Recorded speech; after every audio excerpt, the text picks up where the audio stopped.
I just realised on camera that I'm dressed the same as my headphones. I'm very coordinating today. So Caroline is still in sunny Egypt.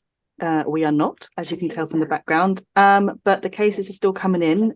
So Siji is going to talk about what he calls a nightmare case, and then Lauren has a legal update for you that's coming into effect next year, I believe, but it might have serious ramifications on what we do with 0-hour contracts. So I will hand over to Lauren.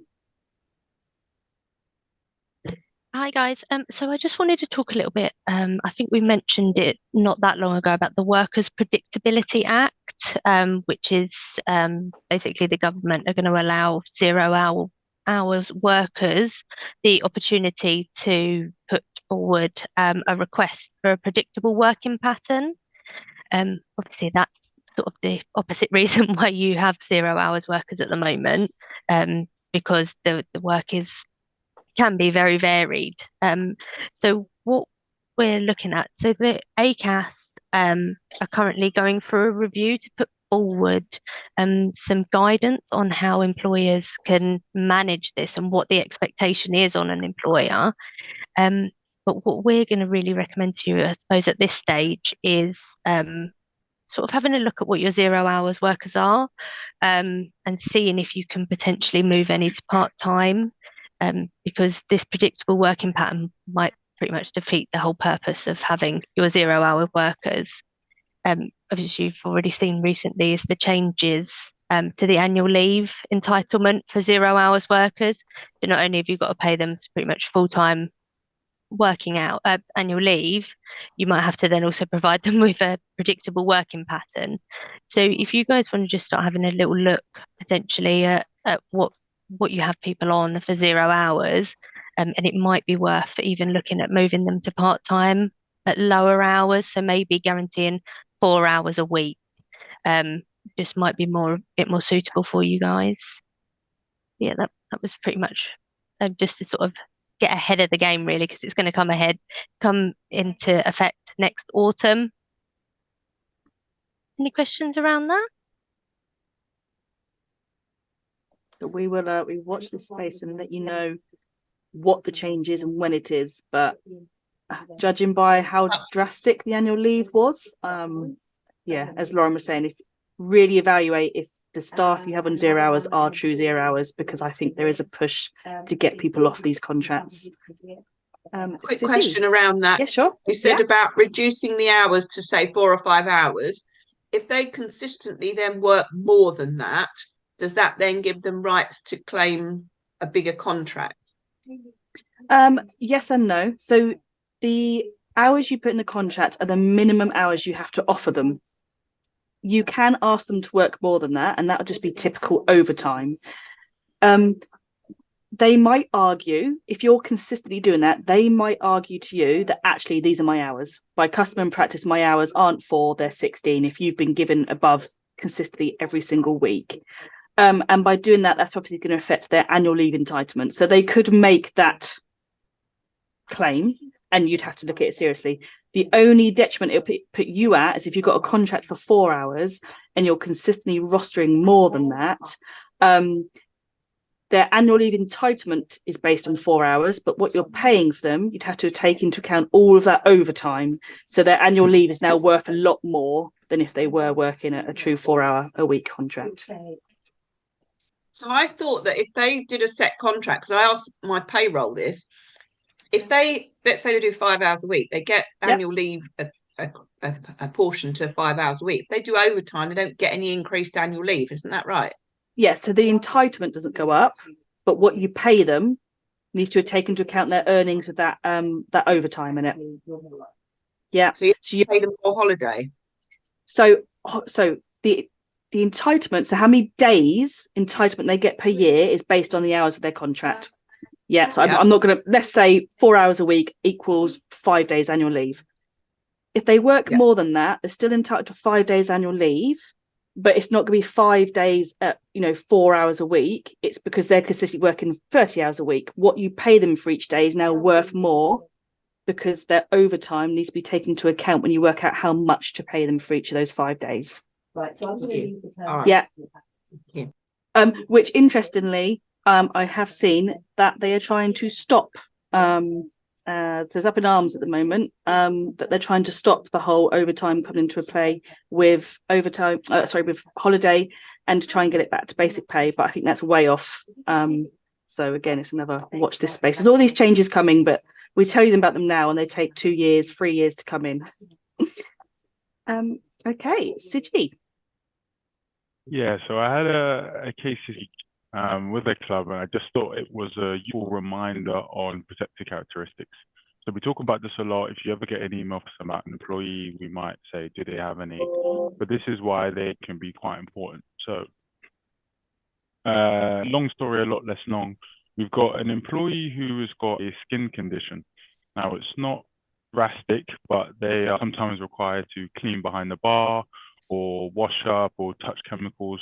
And dependent on the chemicals, it can really irritate their condition and quite sore and quite uncomfortable for them. Now, this club's policy is that they normally wear short sleeve shirts, and the employee has asked whether she can wear a long sleeve shirt or a jumper to stop chemicals or anything that she's touching affecting her skin condition. Now, this is a long-term condition classed as possibly classed as a disability, and it seems like a reasonable adjustment for her employer to allow her to do something to make sure that her condition isn't uncomfortable. Her employer didn't agree, and for the past 3 years hasn't allowed her to wear a jumper, hasn't allowed her to wear a longer sleeve shirt. Now, it turns out that her manager, this person's manager, did allow a different employee to wear, and actually bought them specifically long sleeve shirts for them to wear at work because they also have a skin condition. So when the first employee raises up in arms saying, well, why have you done that for this person? We haven't done it for me. The employer couldn't give a satisfactory answer. There isn't too much difference in both the conditions. One person is just meant to get on with it and keep going, and the other person has been given an adjustment and given additional support by the employer to help them. These are the kind of things that we talk about to get the club in mass trouble later on.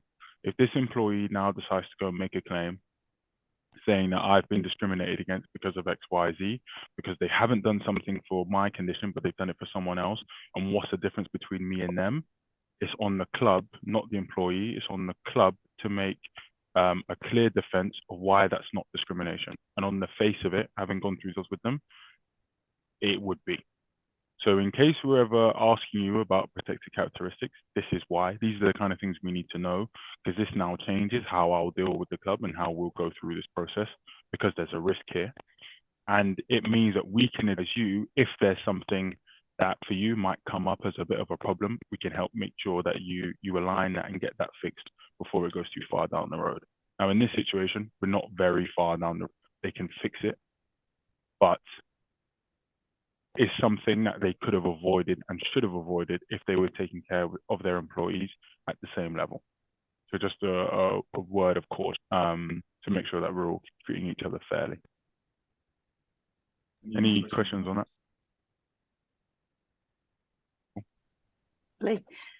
I just wanted to let you know about a case that's recently been heard at the tribunal, and this is in regards to deadnaming. Now, this is where someone has transitioned from male to female, but their employer continued to use their old name, their previous name. Now, this is quite an extreme example. When you read it, it's just shocking. So 2 years this went on. So their locker, rather than properly changing the name in the locker, they just scribbled out the old name or put a cross and put a post-it note with a new name. Their access pass, to get them into the doors, they never updated it, so this person can access any secure area with getting someone else to sort of use their swipe card. So this is quite an extreme example. Now, the obviously the claimant won and was awarded £25,000, but it's just to let you know that sometimes when we talk about change of names, you can sort of default to, I need an official document like a change of name deed poll, etc. You actually don't need them in these situations.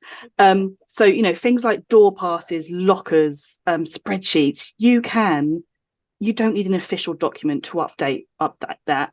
When it comes to their contract, you may want more, and I can't recall the name of it, but actually people are dissuaded from getting a change of name deed poll in this situation, because it costs more and it's not as legally binding. There is now a certificate, and I will find out the name. And I know we did look into the name the other day. I don't know if Lauren wants to jump in. I think you found it, didn't you? I believe it's a gender recognition certificate. That can confirm the new names. You can accept that rather than have to ask for a change of a deed poll. But even before we get to the contracts, there are things you could do straight away, which is lockers, door passes, spreadsheets, communications. And when we talk about dead naming, you know, it's that open dialogue with this employee, because people have known them as this name for many years. They may say the wrong name and it may be an accident. That's okay, but it's when you're deliberately doing it or saying, I'm not going to call you that because I don't agree. That's when we start getting to the territory that this council found themselves. You know, they just did not acknowledge this was happening, made the person feel really uneasy, just scribbling their name out. And yes, £25,000. But it's the first case of dead naming in a tribunal, and I expect there's going to be many more. Okay, any questions on anything HR related? I don't give very good life advice. Don't ask me for life advice, but anything HR related. I've got things, but I don't mind people going before me if need be. No, I think it's over to you, Melanie. Okay, so what happens if, and I'm sure this has happened in golf clubs, a customer says inappropriate things or grabs a member of staff and they're upset about it. So things like, please let me hug you, please let me touch you, you're so lovely, whatever. And the person's really upset.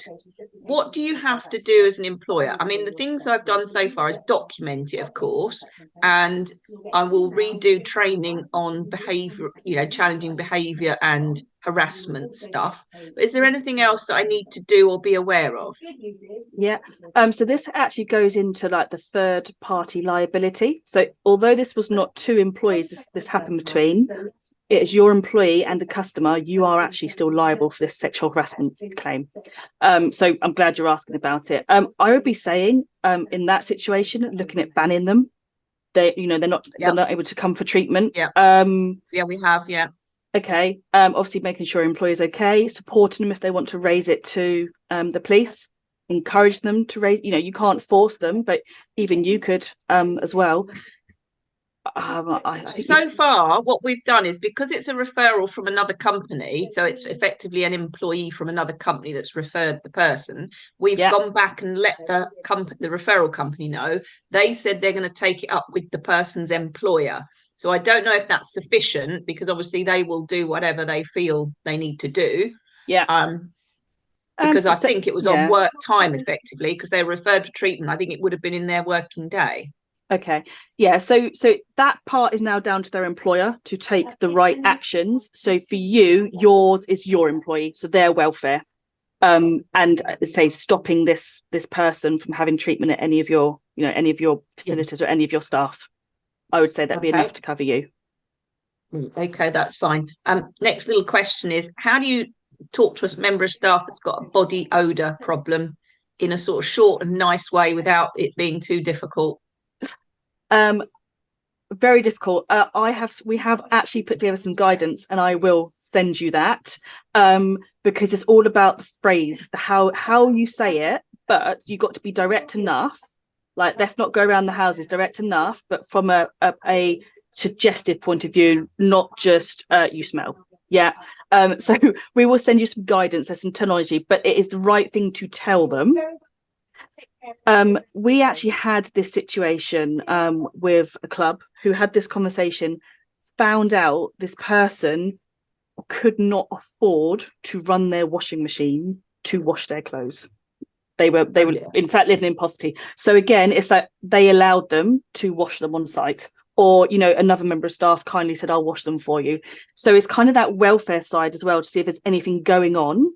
If there's not, then obviously you've told them that there is a problem and suggest to them how they could help with this problem. If it continues, sounds awful, but there are disciplinary routes you can take. Again, just be mindful that it's not because of a condition, excess sweating, for example, some disabilities. So once you've ruled those out, it's more on a, you need to do this. but it's first Yeah. a kind of a supportive messages, and we will send you that guidance. That's fine, Mandy. We've got it all it's there for you. It's clients that are complaining. And can I ask the cost of a 10-minute call with one of you guys? Yeah. So for anyone, so if calls are not included in your package with us, our extra work rate is £195 plus VAT per hour. I'm gonna look to Sidney to do the maths there, but you only pay for the time taken. So Right, divided by okay. So 60 basically times 10. I could Yeah, we divide covered that that up part. and decide how long I want. Yes. Perfect. Okay, it's just I think I've got something that's a bit more convoluted. Okay, that's fine. And if you know, if calls aren't in your package and you call us, we're not being rude by not asking how your week is or anything like that. We know that you're on the clock. No, I appreciate that, and I'm that's fine. Lovely. Any more questions from anyone? Tony? Yes, just in relation to appraisals and staff appraisals, we've got one member of staff, well, we're going to talk to the whole team, obviously, but we're looking to make an amendment to the contract to a change in her job role and removing her off the golf course just to horticultural duties around the clubhouse. It will result in not being 42 hours a week, because that's the scheduled policy for the green staff at the moment. So she'll drop down to 40 hours a week, so she doesn't have to work weekends on a rota system. Okay. Is there anything else other than sort of consultation with the person that we need to consider? No. Are you going to up the salary so she's on the same salary, or is the salary also going to go down? The salary will, no, it won't go down, but obviously a reduction in hours, and she is due a pay rise anyway, so the salary will virtually be the same. Okay. It's just that she won't have to work weekends. Okay, yeah. So there is a positive spin in this. So consultation. So if you're making any change to anyone's existing terms and conditions, be it written or implied, which happens a lot, you need to essentially gain their agreement, which you would do through consultation. So meet with her, so discuss that. So at this moment in time, it's a proposal. You can't say this is happening because they haven't agreed. So what you're proposing and why, and it's the why that really is going to help you get agreement. I'm sure if she hears she doesn't need to work weekends, that's, you know, she's interested. So say what the proposal is, how it's going to work, an effective date, you know, if things need to be changed, especially if changing like pay dates, for example, you know, direct debits need to be changed. Some staff may agree there and then, so you can give them the new contract and sign it. Some will be reluctant, so you sort of listen to their queries and then you meet again, say a week later, and you'd have this conversation again, and you kind of keep going until you reach agreement. You might have to negotiate. So especially when money is involved or you're trying to reduce the benefit. So this might be one where, okay, the pay increase is there, but if the hours weren't being reduced, she'd be here, and now she's here. So you might then say, okay, we'll give you a bigger pay increase, for example. You might have to negotiate. So I guess, Tony, no, it is that consultation to get the agreement. Once the agreement is there, sign the new contract, and then just bear in mind a change in hours is going to alter more than just pay. I'm trying to think off the top of my head here. Holiday. There is one more. I mean, even pension contributions, if it's a percentage on salary. Probably nothing, because it's only 2 hours, so probably nothing drastic, but I'd say pay, pension and holiday could be the big ones here. Okay. So just as long as they're informed about them as well. Okay, fine. Thank you. Okay. And I guess for you is you're stopping them working weekends. If you do actually need them on the rare occasion, just make sure your additional hours section of the contract reflects what you want in this as well. So will be paid or unpaid or time off in lieu. Okay, thank you. Okay, Marcus, first time joining our call. Any questions, Marcus? Put you on the spot now. I have to get there. No, I don't have any questions. I really wanted to see what it was all about. I thought as we've come on board with you guys, that I've always been aware of the fact that you do a Thursday call, and I was really just a voyeur, for want of a better expression. So no, I'm delighted to be here. Very interested to hear what's going on, but any immediate issues. I think we've probably already spoken about. So, but thank you. Lovely. Well, have a lovely weekend, everyone, and we will see you next Thursday if we don't speak to you before. Melanie, just let us know if you'd like a call. We're available today. Lovely. All right. Bye. Thanks for watching. If you want a free tribunal audit of your employment contract and handbook, click the link in the description below.